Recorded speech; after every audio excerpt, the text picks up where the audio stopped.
নবম শ্রেণীর শিক্ষার্থীবৃন্দ, তোমাদের গণিত বইয়ের অভিজ্ঞতা শিরোনামে অনুক্রম এবং ধারা থেকে গুণোত্তর ধারা সম্পর্কে এখন ব্যাখ্যা করতে যাচ্ছি।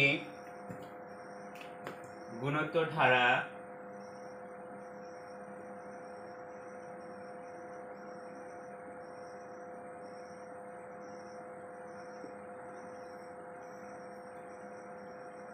নিশ্চয়ই তোমাদের মনে আছে যে পূর্বের যে ক্লাসগুলো নিয়েছিলাম সেখানে লিলি নামে একজন শিক্ষার্থী, যিনি তার মায়ের জন্য এক উপহার কেনার জন্য টাকা সঞ্চয় করেছিল।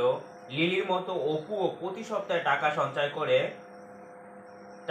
করে তার একটি মাটির ব্যাংক আছে, সেখানে রাখে এবং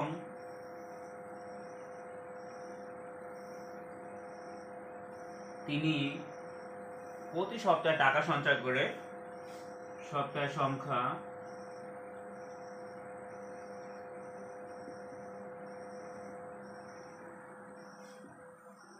টাকার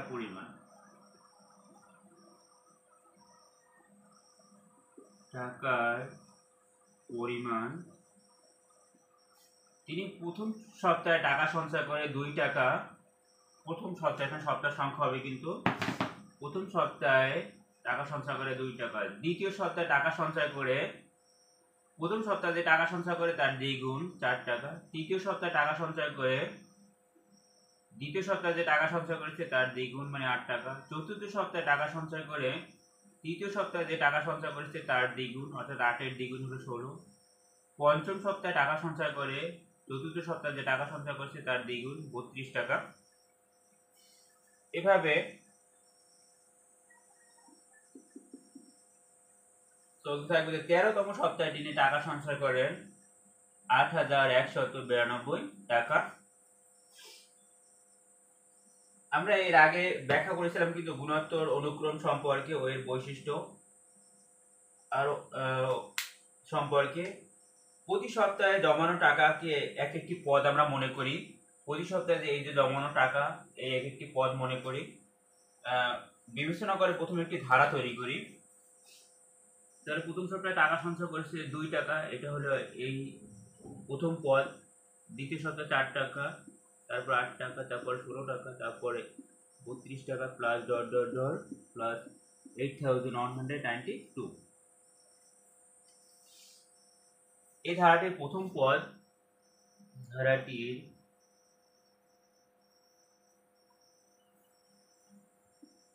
প্রথম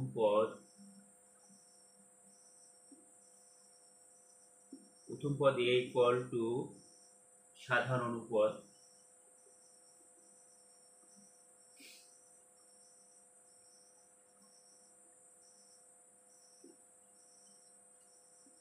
সাধারণ অনুপদকে আর দ্বারা প্রকাশ করে। আর ইকুয়াল হচ্ছে যে কোনো পদ ভাগ পূর্ববর্তী পদ, যে কোনো পদ ভাগ পূর্ববর্তী পদ।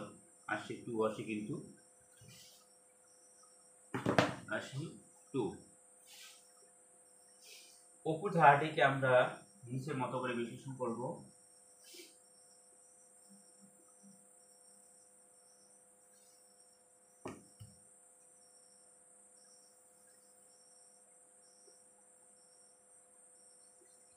পদ,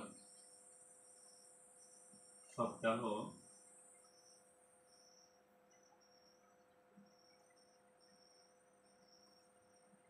টাকার পরিমাণ,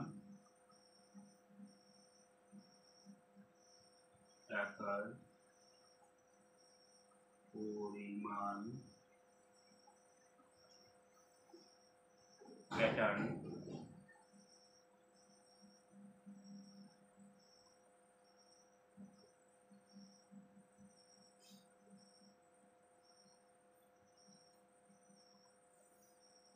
বীজগণিতীয় রূপ, বীজগণিতীয় রূপ, বীজগণিতীয় রূপ, বীজগণিতীয় রূপ।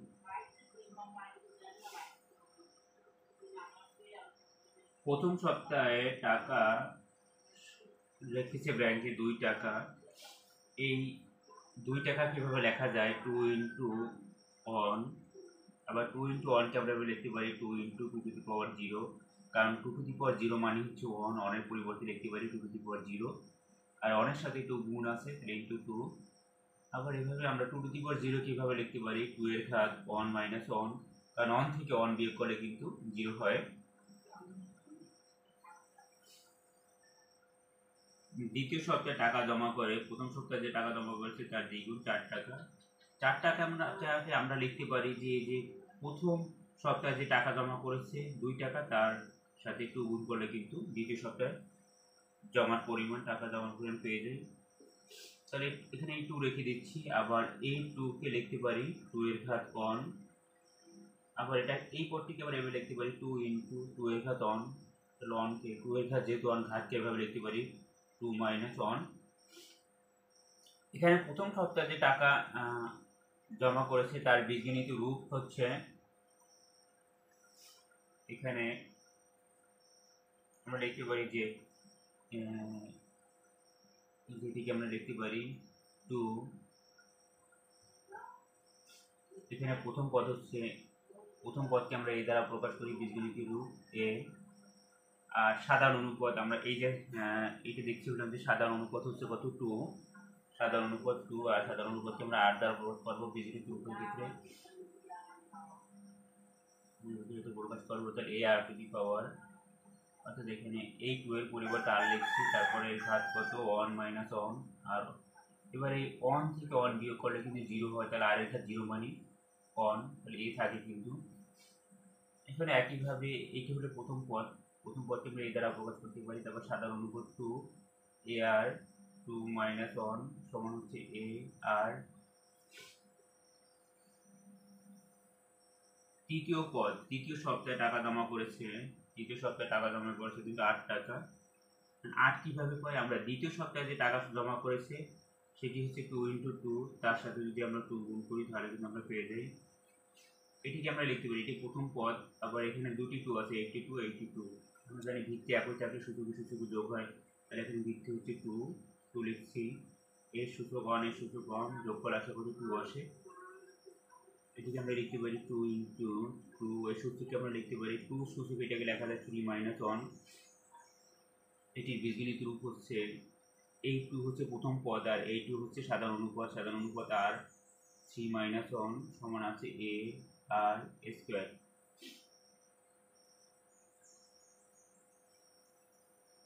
চতুর্থ সপ্তাহে টাকা জমা করেছে 16 টাকা, এটাকে আমরা তাহলে 16 টাকা পাই। তৃতীয় সপ্তাহে যে টাকা জমা করেছে তা হচ্ছে 3টি 2 এর গুণফল 3টি 2, তার সাথে যদি আমরা আবার 2 গুণ করি তাহলে কিন্তু চতুর্থ সপ্তাহে কত টাকা জমা করেছে তা পেয়ে যায়। এটি প্রথম পদ, আর এখানে ভিত্তিগত এটুকু এখানে রেখে দিচ্ছি ইন্টু, আর এখানে একটু গুণাকার আছে, তাহলে ভিত্তি কিন্তু একই 2, দ্বিতীয় অবস্থাকে সূচক যোগ হয়, এর সূচক 1 এর সূচক 1 এর সূচক 1, যোগফল আসে 3, এই 2 রেখে দিচ্ছি এই 2, আর এই 3 কে লেখা যায় 4 মাইনাস 1। এর বীজগণিতীয় রূপ হচ্ছে এটি হচ্ছে প্রথম পদ এ, এইটি হচ্ছে সাধারণ অনুপাত আর 4 মাইনাস 1 এ আর, 4 থেকে 1 বিয়োগ করে থাকে 3,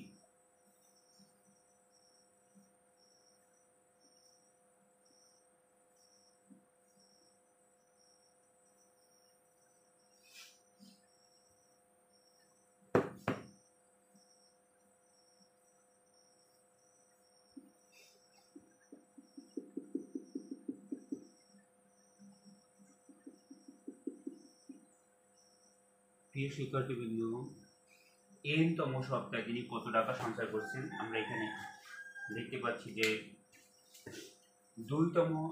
দ্বিতীয় সপ্তাহে টাকা জমা করছে, তখন কিন্তু 2টি 2 গুণ হয়েছে। তৃতীয় সপ্তাহে টাকা জমা করেছে তখন কিন্তু 3টি 2 এর গুণফল দেওয়া হবে, সেই টাকা জমা করেছে। চতুর্থ সপ্তাহে টাকা জমা করেছে 4টি 2 গুণ করলে যে গুণফল হচ্ছে তাই, তাহলে n সপ্তাহে কত টাকা জমা করছে, তাহলে n সংখ্যক 2 গুণ হবে কিন্তু, n সংখ্যক 2 গুণ 2 into 2 into 2 into 2 into dot dot dot into 2, তাহলে n সপ্তাহে টাকা জমা করছে কিন্তু এই এত টাকা, অর্থাৎ n সংখ্যক 2 কিন্তু এখানে গুণ হচ্ছে, n সংখ্যক 2 গুণ হচ্ছে এখানে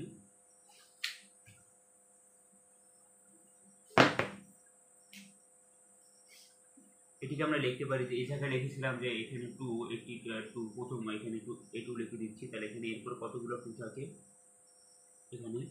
তাহলে এখানে আমরা এখানে লিখেছি যে 4 সপ্তাহে কিন্তু চতুর্থ সপ্তাহে টাকার পরিমাণ ছিল কিন্তু এখানে 2 ইন্টু 2 এর ঘাত কিন্তু চতুর্থ সপ্তাহের জন্য, অর্থাৎ যততম সপ্তাহে 2 এর ঘাত কিন্তু তত 4, তা থেকে 1 বিয়োগ। তৃতীয় সপ্তাহে টাকা জমা করেছে এখানে 2 ইন্টু 2, অর্থাৎ যততম সপ্তাহে 2 এর ঘাত কিন্তু তত থেকে 1 বিয়োগ। তাহলে এখানে n তম সপ্তাহে টাকা জমা করবে কত, এখানে যে এখানে 2 ভিত্তি কিন্তু 2 এর ঘাত হবে কিন্তু যততম সপ্তাহে n তম সপ্তাহে টাকা সঞ্চয় করেছে, অর্থাৎ এখানে 2 এর ঘাত হবে কিন্তু তখন তততম সপ্তাহ থেকে 1 কম, অর্থাৎ n - 1। আমরা পেয়ে গেছি যে n তম সপ্তাহে কত টাকা জমা করেছে। এটির বীজগণিতীয় রূপ, এখানে a2 হচ্ছে প্রথম পদ, তাহলে প্রথম পদকে এ দ্বারা প্রকাশ করি, আর a2 হচ্ছে সাধারণ অনুপাত r, এর ঘাত হচ্ছে n - 1 কিন্তু এটা কিন্তু 1, n - 1 অর্থাৎ a to the power n - 1 পেয়ে গেলাম কিন্তু আমরা। তাহলে অর্থাৎ n তম সপ্তাহে কত টাকা সঞ্চয় করবে সেটি হচ্ছে এই a to the power n - 1। তাহলে সসীম গুণাত্মক ধারাটি হবে এভাবে, সসীম লিখিগুলোতে সসীম গুণাত্মক ধারাটি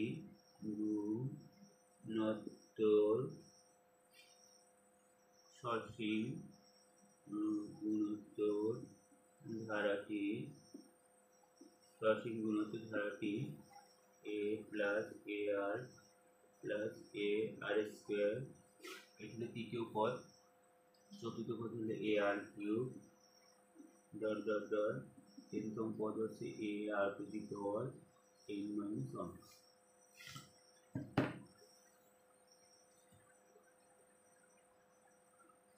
আমরা কিন্তু সাধারণ পদ পেয়ে গেছি কিন্তু।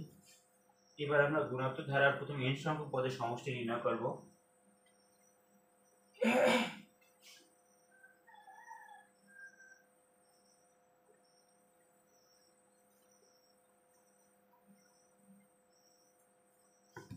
গুণাত্মক ধারার প্রথম n সংখ্যক পদের সমষ্টি নির্ণয়।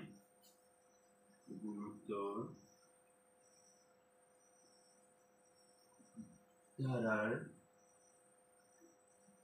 প্রথম n সংখ্যক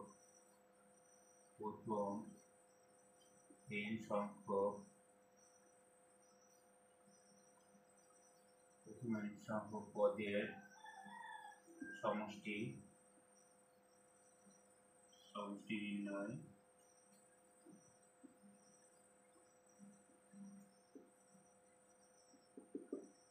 গুণাত্মক ধারার প্রথম n সংখ্যক পদের সমষ্টি নির্ণয়। মাটির ব্যাংকটিতে 3 মাসে মোট কত টাকা জমা হয়েছে ব্যাংকটি না ভেঙে কিন্তু অপু তা জানার পরিকল্পনা করে, অর্থাৎ 3 মাসে ব্যাংকটিতে অপুর ব্যাংকে কত টাকা জমা হয়েছে ব্যাংকটি তা অপু ব্যাংকটি না ভেঙে জানার পরিকল্পনা করে।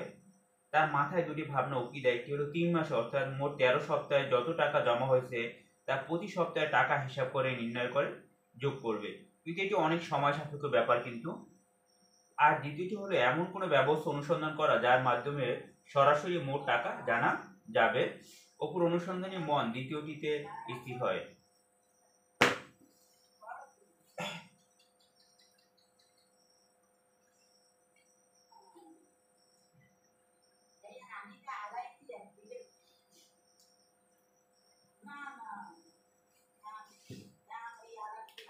গুণাত্মক ধারাটির প্রথম পদ, গুণাত্মক ধারাটির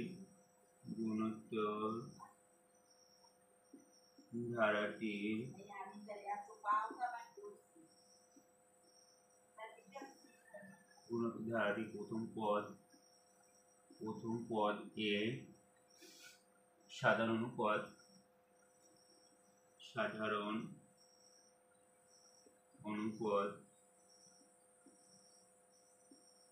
অনুপদ, আর যেখানে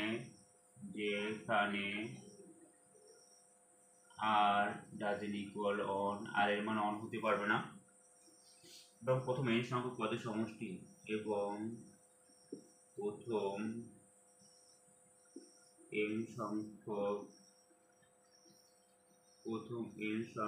পদের সমষ্টি, প্রথম n সংখ্যক পদের সমষ্টি, প্রথম n সংখ্যক পদের সমষ্টি s n। তাহলে s n সমান আমরা লিখতে পারি a plus ar plus a r square plus dot dot dot plus a r two the power n minus 1। ঠিক আমরা 1 নং সমীকরণ দিচ্ছি। এবার আমরা এই উভয় পক্ষকে 1 নং সমীকরণের 1 নং সমীকরণের উভয় পক্ষে r দ্বারা গুণ করে পাই, তাহলে এখন এই s n এর সাথে গুণ হবে আর এবার আমরা এই সমান চিহ্নের ডান পাশে যে রাশিটি আছে তার প্রত্যেকটি পদকে r দ্বারা গুণ করব। ar plus a r square plus a r cube plus dot dot dot. এই পদটিকে যদি r দ্বারা গুণ করি তাহলে আসে a r two the power n। এবার আমরা এটিকে 2 নং সমীকরণ দিচ্ছি।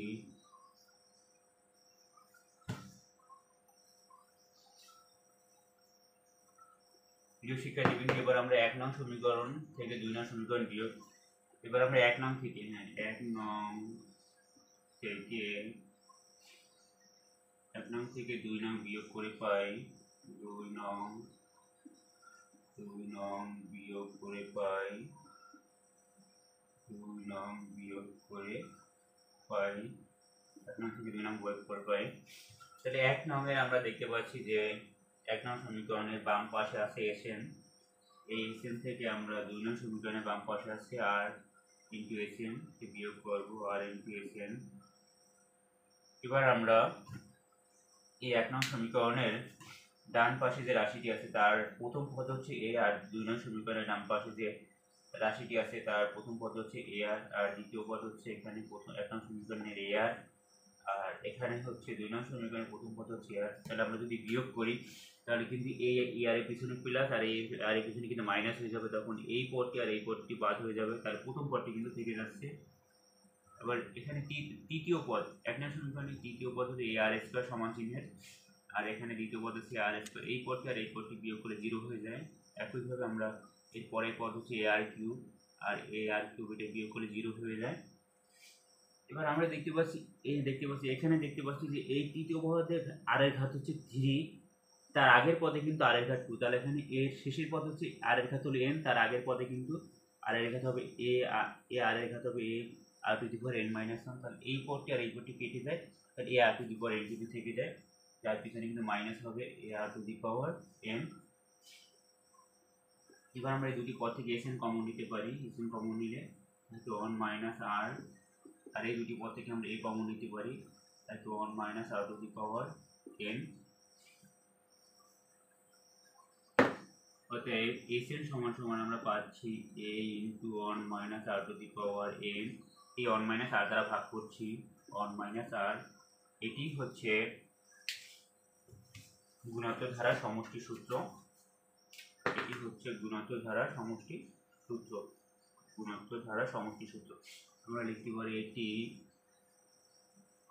গুণাত্মক ধারার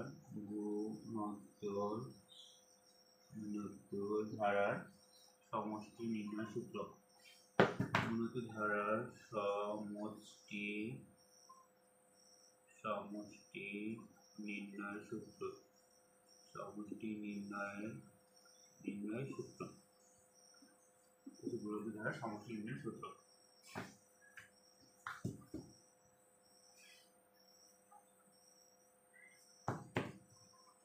অপু 13তম সপ্তাহে কত টাকা 13 সপ্তাহে মোট কত টাকা সঞ্চয় করেছিল সেটা আমরা এখন বের করবো। ধারাটি ছিল এরকম ভাবে 2 + 4 + 8 plus 16 plus 32 plus dot dot dot plus 8192। আচ্ছা, আমাদেরকে যদি বলা হয় উপর তিনটি প্রথম 3 সপ্তাহে কত টাকা সঞ্চয় করেছে, তাহলে প্রথম সপ্তাহে এই টাকা, দ্বিতীয় সপ্তাহে এই টাকা, তৃতীয় সপ্তাহে এই টাকা, তাহলে প্রথম 3 সপ্তাহে সঞ্চয় করেছে এই তিনটি পদের যোগফল হবে 2 প্লাস 4 প্লাস 8 আসে হবে 14 টাকা। তাহলে কি আমরা কিভাবে বের করবো? এই প্রথম 3 সপ্তাহ, এই জন্য এর পরিবর্তে আসবে কত 3, তাহলে S3 প্রথম 3 সপ্তাহ দেখব এর মান কত। এর মান হচ্ছে এই হলে প্রথম পদ 2 into 1 minus r to the power n, এখানে আর হচ্ছে সাধারণ অনুপাত। তাহলে সাধারণ অনুপাত হলে যে কোনো পদকে তার পূর্ববর্তী পদ দিয়ে আমরা ভাগ করে পেয়েছিলাম কত 2 পেয়েছিলাম। 2 এর ঘাত আসবে 3, এই 3 বাই 1 মাইনাস আর এর পরিবর্তে বলবে 2, এই 2 ইন্টু এখানে 1 মাইনাস 2 এর ঘাত 3 মানে 8 বাই এখানে 2 বড়, এর কোনো ইকুয়েশন দিয়েছে সেখানে বসাচ্ছি, আর এখানে বিয়োগ করলে আসে 1 আর আমরা 2, এবারে আমরা 8 কিন্তু বড়, এটির পিছনে মাইনাস চিহ্ন বসাচ্ছি আর অনেক পিছনে প্লাস, বিপরীত চিহ্ন দুইটাই বিয়োগ হবে কিন্তু 7 বাই মাইনাস 1। লবেও আমরা এখানে মাইনাস 7 একটু গুণ করলে পাচ্ছি -14 আর মাইনাস 1, অর্থাৎ এখন আমরা -14 কে -1 দ্বারা ভাগ করলে আমরা কিন্তু 14 পাচ্ছি। তাহলে কিন্তু আমাদের কত আসে এখানে কিন্তু এই প্রথম 3 সপ্তাহে যে টাকা সঞ্চয় করছে 14 টাকা, এখানেও কিন্তু এই সূত্রে বসিয়েছি, সেখানে আমরা কিন্তু 14 টাকা পেয়েছি। তাহলে বলা হচ্ছে 13 সপ্তাহে মোট তিনি কত টাকা সঞ্চয় করবেন। আমরা লিখতে পারি 13 সপ্তাহে 13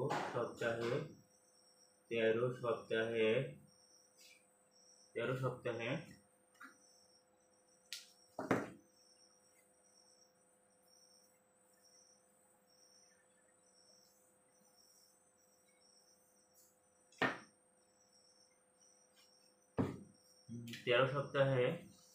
টাকা সঞ্চয় করবেন,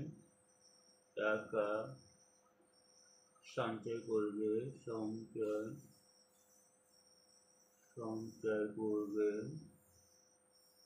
13 সপ্তাহে টাকা সঞ্চয় করবেন, অর্থাৎ n এর পরিবর্তে 13 বলবে কিন্তু, অর্থাৎ S13 ইকুয়াল টু 1 মাইনাস 2 এর ঘাতে এবার কিন্তু 13 আসবে বাই 1 মাইনাস 2। এটি ক্যালকুলেশন করলে যা আসবে তাই, এটাই সেই টাকাই হবে কি, সেই টাকায় কিন্তু সঞ্চয় করবে। আমি ক্যালকুলেটরে সহজে নিচ্ছি সময়ের অভাবে, এখানে আমরা লিখতে পারি বিন্দু যে 2 ইন্টু এর সাথে গুণ 1 মাইনাস 2 এর ঘাত 13 ব্র্যাকেট ক্লোজ, এটা ভাগ দেব আমরা 1 থেকে 2 বিয়োগ করলে -1, তাহলে ভাগ হচ্ছে এখানে ভাগ -1। আবারও দেখছি যে 2 সাথে গুণ হচ্ছে 1 মাইনাস 2 এর ঘাত 13 আমরা ভাগ দিব -1 দ্বারা, -1 ভাগ দিলে আসে 16,382 টাকা, 16,382 টাকা। তাহলে 13 সপ্তাহে তিনি মোট সঞ্চয় করেন 16,382 টাকা।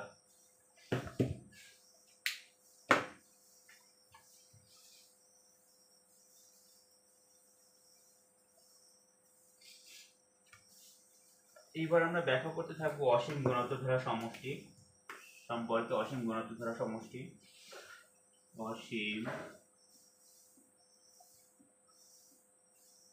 অসীম গুণাত্মক ধারা সমষ্টি, অসীম গুণাত্মক ধারার সমষ্টি।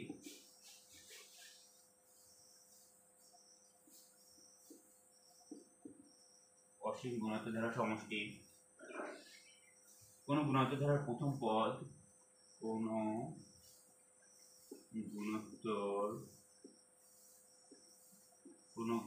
ধারার প্রথম পদ এ সাধারণ অনুপাত আর সাধারণ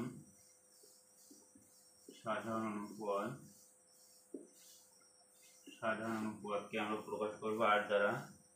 আর ডাজেন্ট ইকুয়াল অন, আর এখানে অন হতে পারবে না, ফলে ধারাটি প্রথম n সংখ্যক পদের সমষ্টি ধারাটি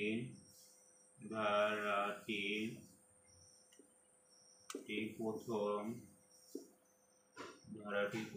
n সংখ্যক পদের সমষ্টি ধারাটি প্রথম n সংখ্যক পদের সমষ্টি ধারাটির প্রথম n সংখ্যক পদের সমষ্টি হচ্ছে Sn সমান হচ্ছে a plus ar plus ar square plus ar cube plus dot dot dot plus ar to the power n minus on ar to the power n minus on এটি সমান আমরা লিখতে পারি a ইন্টু আমরা আগে কিন্তু এটি নির্ণয় করেছিলাম 1 মাইনাস প্রতিষ্ঠা করেছিলাম ar to the power n by 1 minus r।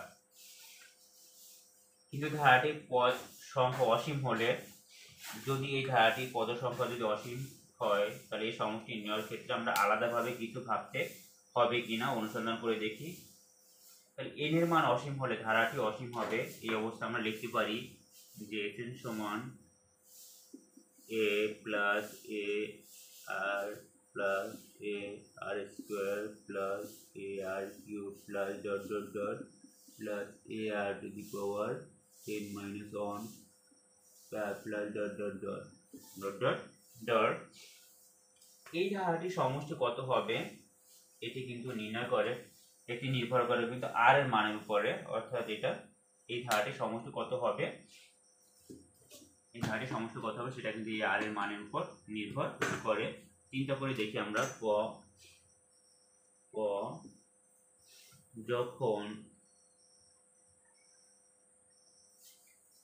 যখন পরমাণ r লেস দ্যান অন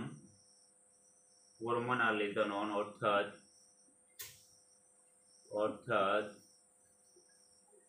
এটা মানে হচ্ছে minus on less than r less than on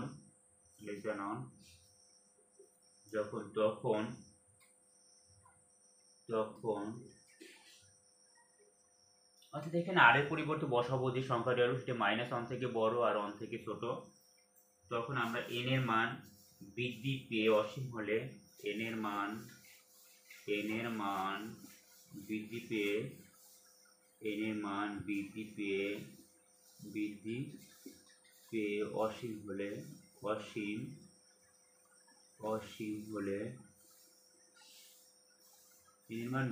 অসীম হলে অর্থাৎ n টেন্ডস টু ইনফিনিটি হলে ইনফিনিটি মানে হচ্ছে আমরা তার আগে n টেন্ডস টু ইনফিনিটি হলে পরমাণ r two the power n, পরমাণ হচ্ছে আমি আবারও ক্লিয়ার করি যে পরমাণটা হচ্ছে যে এই যে সংখ্যা রেখা, এই সংখ্যা রেখা এই বিন্দুর মান 0, এই বিন্দুর মান -1, এটির মান -2, এটির মান -3, এটির মান 1, এই বিন্দুর মান 2, এই বিন্দুর মান 3, এই বিন্দুর মান 4, এই বিন্দুর মান -4, এই বিন্দুর মান -3। তাহলে পরমাণ যদি বলা হয় যে পরমাণ -4 সমান সমান কত, তখন আসবে সেটি হচ্ছে এই 0 বিন্দু থেকে, এই সংখ্যা রেখা এই 0 বিন্দু থেকে এই -4 বিন্দু যে মধ্যবর্তী দূরত্ব, সেটি হচ্ছে মধ্যবর্তী দূরত্ব কত একক, 4 একক, 1 একক, 2 একক, 3 একক, 4 একক। সেটি হচ্ছে পরমাণ -4 এর মান কিন্তু এটা 4, অর্থাৎ এই 0 বিন্দু থেকে -4 বিন্দুর মধ্যবর্তী দূরত্ব। আর এই প্লাস ইনফিনিটি হচ্ছে যে আমাদের যে কোনো জানা মানের চেয়ে যদি আরো বড় মান আসতে থাকে তখন সেটিকে, অর্থাৎ জানা মানের চেয়ে যদি কোনো আরো বড় মান আসতে থাকে তখন সেই মানকে প্রকাশ করার জন্য আমরা জানা সেই মানটা যদি ধনাত্মক হয় তাহলে সেইটিকে প্রকাশ করার জন্য আমরা প্লাস ইনফিনিটি ব্যবহার করি। অর্থাৎ কোনো জানা মানের চেয়ে যদি বড় মান, আবার কোনো জানা মানের চেয়ে যদি ছোট মান আসতে থাকে, অর্থাৎ মান যদি হ্রাস পায় তখন সেটাকে প্রকাশ করার জন্য আমরা মাইনাস ইনফিনিটি ব্যবহার করব। আর এখানেও সেরকম ভাবে যে n এর মান বৃদ্ধি পেয়ে অসীম হলে, অর্থাৎ n টেন্ডস টু ইনফিনিটি হলে পরমাণ r two the power n এর মান কত আসবে আমরা সেটি দেখব। পরমাণু r two the power n এর মান কত আসবে দেখে নিচ্ছি এখন সেটি। যেমন এখানে আমরা যদি যে আর সমান কত আসবে, এখানে অর্থাৎ মাইনাস 1 থেকে বড় আর 1 থেকে ছোট, অর্থাৎ 0.5 এটাকে আর সমান হলো 0.5। এখন তাহলে পরমাণু r two the power n সমান কত আসবে, আমরা r এর পরিবর্তে 0.5 নিচ্ছি। এখন আমরা যেখানে n এর পরিবর্তে 2 বসাচ্ছি, তাহলে এর ঘাত আসবে কত 2, এর ঘাত আসছে 2। আমরা লিখতে পারি তাহলে এখানে যে 0.5 এর ঘাত 2 আসে 0.25 আসে। যদি আমরা এখন এবার r এর পরিবর্তে পরমাণু r two the power n 0.5, এবার আমরা নিচ্ছি, এবার n এর পরিবর্তে নিচ্ছি 4, তাহলে এখানে 4 নিলে আসে কত দেখবো এখন 0.5 এর ঘাত হচ্ছে 4 আসে হলো 0.0625। এবার আবার পরমাণু r two the power n সমান হচ্ছে 0.5 এর ঘাত হচ্ছে 8, আমরা এবার n এর পরিবর্তে 8 নিচ্ছি, 0.5 এর ঘাত 8 আসে হচ্ছে 0.0039390625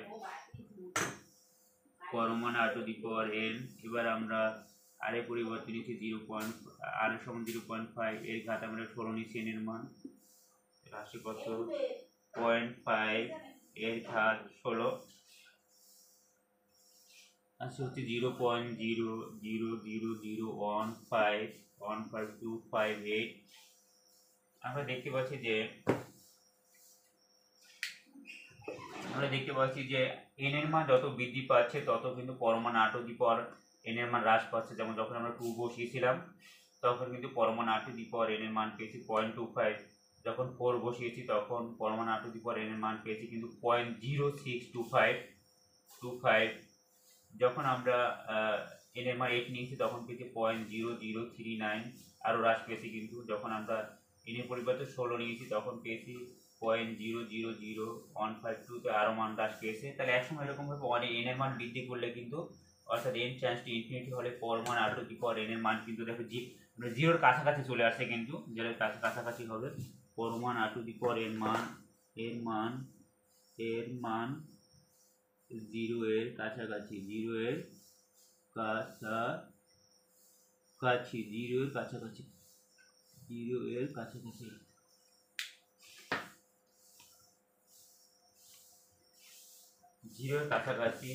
তখন ধারাটির সমষ্টি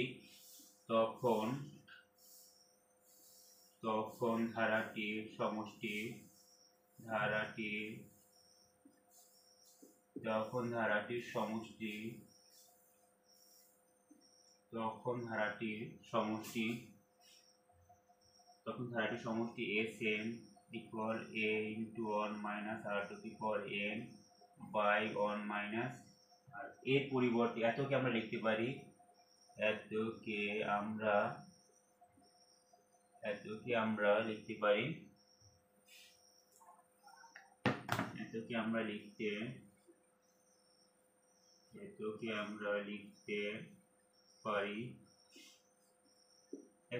লিখতে পারি যে s ইনফিনিটি, এখানে n tends to infinity, a 1 minus r two the power n এর মান কিন্তু 0 হবে বাই 1 মাইনাস r, 1 থেকে 0 বিয়োগ করলে কিন্তু 1 হয়, a বাই 1 মাইনাস r। তো তখন আমরা পাবো s infinity equal a by 1 minus r। তো তখন আমরা পেয়ে গেছি, তখন কিন্তু এটি হবে, কিন্তু এটি সমান হবে কিন্তু এটি।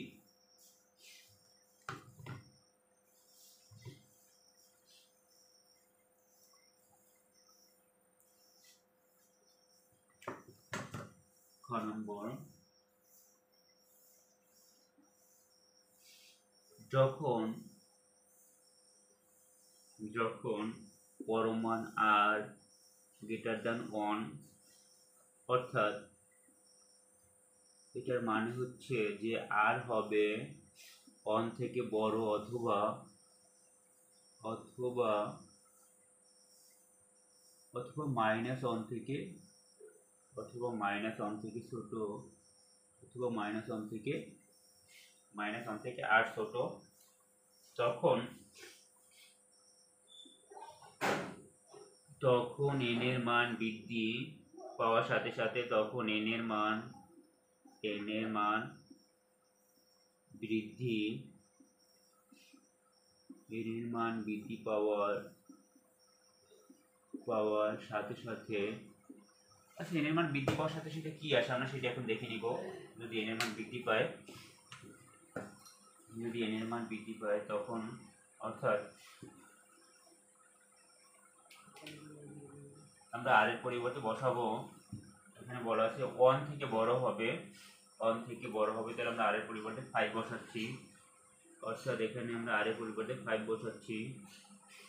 5 বসালে এবার আমরা n এর পরিবর্তে বসাবো, n এর পরিবর্তে আমরা 5 নিচ্ছি, তাহলে 5 এর ঘাত 5, তাহলে তখন এটা পরমাণু r two the power n এর মান হবে পরমাণু r two the power n সমান আসে হলো 3125।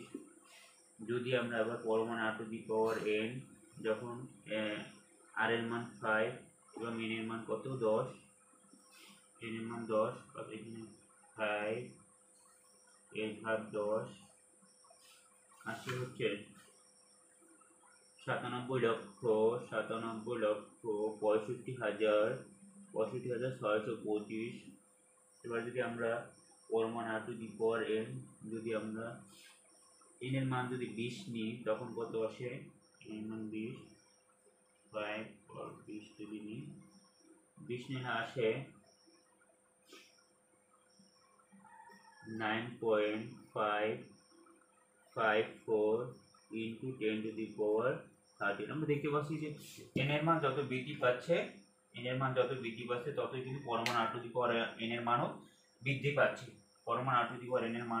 পাচ্ছে, এবং তখন কিন্তু আমরা অর্থাৎ এটা বলতে পারি যে যদি পরমাণু r two the power n এর মান ক্রমশ বৃদ্ধি পেতে থাকবে এবং তখন কোনো নির্দিষ্ট কোনো মান পাওয়া যায় না। আমরা আগেরটিতে কিন্তু আমরা একটা নির্দিষ্ট মান পেয়েছিলাম যে পরমাণু r two the power n tends to 0 হচ্ছে, কিন্তু এখানে কিন্তু সেরকম কোনো নির্দিষ্ট কোনো মান পাওয়া যায় না।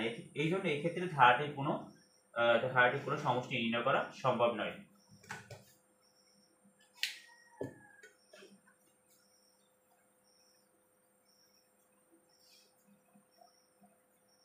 আমরা এবার একটু অঙ্ক সলভ করব। এখানে বলছে প্রত্যেক ক্ষেত্রে অসীম ঘনত্ব ধারা তৈরি করো। এখানে জোড়ার কাজ দেওয়া আছে 1 নম্বরে, এখানে বলা আছে যে 1 নম্বরে বলা আছে a ইকুয়াল টু দেওয়া আছে 4 আর সাধারণ অনুপাতটা হচ্ছে হাফ। তাহলে প্রথম পদ লিখতে পারি, প্রথম পদ সমান সমান হচ্ছে a সমান সমান 4 আর সাধারণ অনুপাত দেওয়া আছে এখানে সাধারণ অনুপাত সমান সমান r ইকুয়াল হাফ। তাহলে দ্বিতীয় পদ হবে অর্থাৎ প্রথম পদের সাথে সাধারণ অনুপাত গুণ, অর্থাৎ এর সাথে আর গুণ করলে আমরা দ্বিতীয় পদ পেয়ে যাব। এর মান হচ্ছে 4 আর সাধারণ অনুপাত হচ্ছে হাফ। পুরো কালেকশন করে আমরা 2 পাচ্ছি। কিন্তু তৃতীয় পদ হচ্ছে দেখো দ্বিতীয় পদের সাথে, অর্থাৎ দ্বিতীয় পদ হচ্ছে আর, এর সাথে যদি আবার আর গুণ করি তাহলে কিন্তু আমরা তৃতীয় পদ পেয়ে যাব। তাহলে দ্বিতীয় পদ হচ্ছে কত, এখানে আর গুণ করতে হবে, কিন্তু দ্বিতীয় পদ হচ্ছে 2, তার সাথে আবার আর গুণ, আর এর মান হচ্ছে হাফ, আমরা 1 পাচ্ছি। কিন্তু চতুর্থ পদ হচ্ছে আমরা তৃতীয় পদ হচ্ছে এ আর কিউব, তার সাথে আমরা আবার যদি আর গুণ করি, এ আর কিউব নয় কিন্তু এখানে তৃতীয় পদের এ আর স্কোয়ার, তার সাথে আমরা আবার আর গুণ করছি।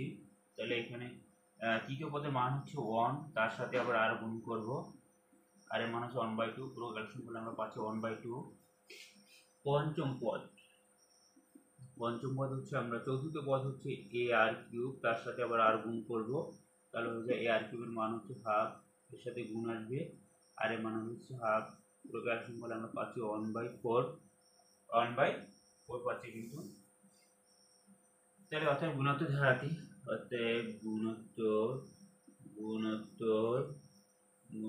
ধারাটি ধারাটি হবে প্রথম পদ হচ্ছে 4 দ্বিতীয় পদ হচ্ছে 2, তৃতীয় পদ হচ্ছে 1, চতুর্থ পদ হচ্ছে হাফ, পঞ্চম পদ হচ্ছে 1/4 প্লাস ডট ডট ডট। এখন এই ধারাটির অসীমতক সমষ্টি কত হবে, যেহেতু এখানে যেহেতু -1 থেকে বড় আর এবং আর থেকে ছোট বিধায় অসীমতক সমষ্টি f ইনফিনিটির সমান হচ্ছে a/1 - r। এবার এর মান হচ্ছে কত, এর মান হচ্ছে 4, 1 - r, আর এর মান হচ্ছে এখানে হাফ, 4 এইটা ভগ্নাংশের বিয়োগ করলে আমরা পাচ্ছি 2 লবে 1 হরে 2, পুরো ক্যালকুলেশন করলে আমরা পাচ্ছি 4 × 2 = 8। অসীমতক সমষ্টি কিন্তু 8।